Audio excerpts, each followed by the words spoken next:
Moving on now to our final speaker. As Katie has already discussed in today's event, particularly from an arms sales or military perspective, the UK has played a significant role in supporting Bahrain's ruling Al Khalifa family for many years now. And as we know, the close, long-standing relationship the UK has with Bahrain has a wide variety of parts to it. To provide something of an insider's perspective on this and discuss the nature of the UK-Bahrain relationship, given his experience working in the UK Parliament, I am delighted to introduce Martyn Day, Scottish National Party MP for Linlithgow and East Falkirk. Thank you so much for joining us today, Martyn. I just wanted to ask you, what is your assessment of the UK's role in supporting Bahrain, again, particularly since 2011? Practically, what should the UK be doing in order to apply more pressure to its Bahraini counterparts to implement these sort of meaningful reforms that have been discussed today? And also, how can we, so those of us who aren't MPs, apply meaningful pressure to the UK government to reform its own policy on Bahrain parliamentarily or otherwise? Thank you. Yep, thank you, Alec, and it's a real pleasure to join such an august panel tonight. I feel like the weak link in the chain in terms of knowledge on Bahrain compared to the other experts that you've had on. However, the human rights situation is one that has concerned me for a number of years since I entered Parliament, and I've asked repeatedly questions of government on a range of countries, Bahrain being one that I've taken an interest in, because I think the sheer scale of political prisoners was what highlighted something's wrong there to me. And I have to say, I've not been satisfied with the answers I've received over that period. So in short, to the first part of your question, how do I assess the UK's role? I would say, sadly, I have to say complicit is my assessment in one word, basically. And we've seen so many mechanisms over that period, whether it was the integrated activity fund, which became the Gulf Strategy Fund, very opaque, very cloak and dagger, mostly money going to Saudis, but also we think probably around 13 million went into Bahrain. Very difficult to get accurate details of just what it's been spent on. But we do know that money has been used supporting different things that we probably wouldn't think money should be supporting. I mean, one example is we know it helped fund the Bahraini Ombudsman, which, the UN Committee Against Torture labelled as neither effective nor independent. So why are we funding aspects like that?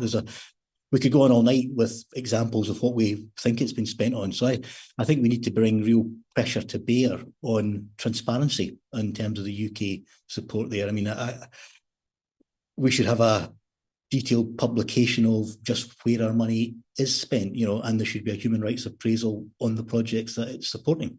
I think that would be a simple way of getting some form of transparency and pressure brought on. I get kind of stock answers from ministers and to various questions that I've asked over the period, and I've scribbled down three. So this is me summarising. I get told the sort of the most. Is that they regularly discuss human rights issues with their Bahraini counterparts. Words to that effect, the wording changes in different answers, but that's the gist. And the other is that they tell me that they think their Bahraini allies are making consistent and systematic progress. And I just don't see it. In fact, I some of if it's progress, it's as much use as a chocolate teapot. It's just not satisfactory. So how do we get it to do more? And I think we need to be putting in a bit of a stronger hand. Now, we've got long links with Bahrain. Indeed, perhaps some of the legacy of the problems are to do with British links. I mean, I learned last year a figure in history which our Bahraini friends will know the background to, but I hadn't heard of a fellow Scot by the name of Ian Henderson, who's basically set up the torture and oppressive regime that's still continued to this day. So kind of stain on my own country's reputation there, but one that we need to try and address.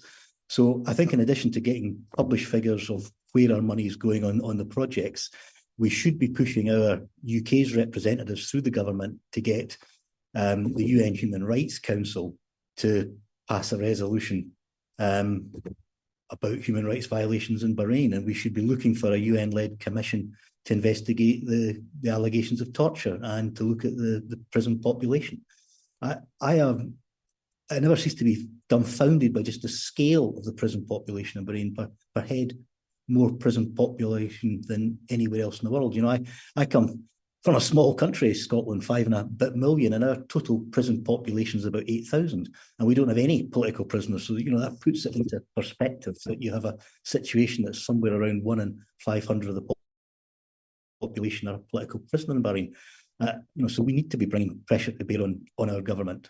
And that brings me on to the main part of your question. What can we do to do that? There are a number of us in Parliament, cross-party, that are asking questions of government on a fairly regular basis, and we need to keep doing that. And we could do with probably a bit of support.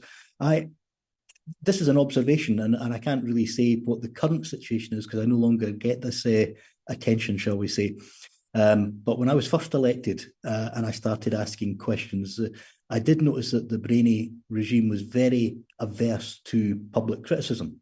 And indeed, they would regularly get in touch with me to discuss what I'd asked, or they even on occasions flew people across specifically to speak to me.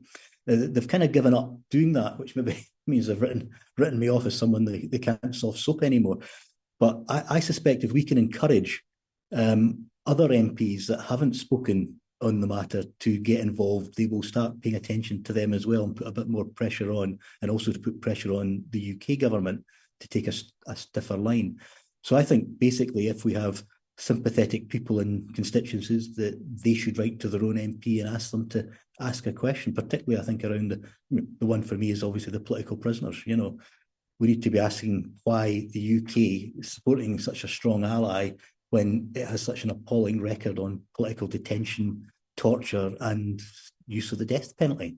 So, these are all things that the UK government is stated to be opposed to. So let's put pressure on the government to bring some pressure to bear on its ally. And I think that's where we've got soft power. We should be bringing real pressure to bear, not just lip service. And I was dumbfounded when Bahrain was removed from the list of human rights concerned countries because the fundamental position hasn't changed. So that's just madness in my eyes. So it should be back on that list, in my opinion. Or, I would, if they'd like to meet us halfway and release the political prisoners, I think we could then justify them not being on the list. So we need to be sending very strong messages. And there are different routes that we can do to do that. Before I came online tonight, I was looking to see, and it's been a couple of years since we've had a debate in Parliament. So we need to start applying, I think, for another debate to draw attention to the current situation. Another vehicle that people can do, and as I say, if the Bahraini regime is still a bit averse to bad press, then perhaps we should be encouraging, where we have supportive constituents of other members, encouraging them to present public petitions in Parliament. Can you imagine the effect if 100 members got up one night in that 20-minute slot and presented the same opinion? Public petition, condemning the regime for its political prisoners. That would have a massive PR effect. I saw it done a number of years ago for the WASPI women. Massive amount of press coverage and a huge amount of parliamentary awareness was generated just by the sheer volume of people who were contacting their MP and giving them basically the same petition. And, it had to be choreographed by the clerks to get everybody done in that 20-minute slot, but by gosh, it had an impact. So there's things there that we need to be thinking of doing to use the system we've got. I hope that's helpful, and I'm more than happy to take questions. I work better when I'm busking, so and I'm used to getting heckled, so feel free to fire anything at me.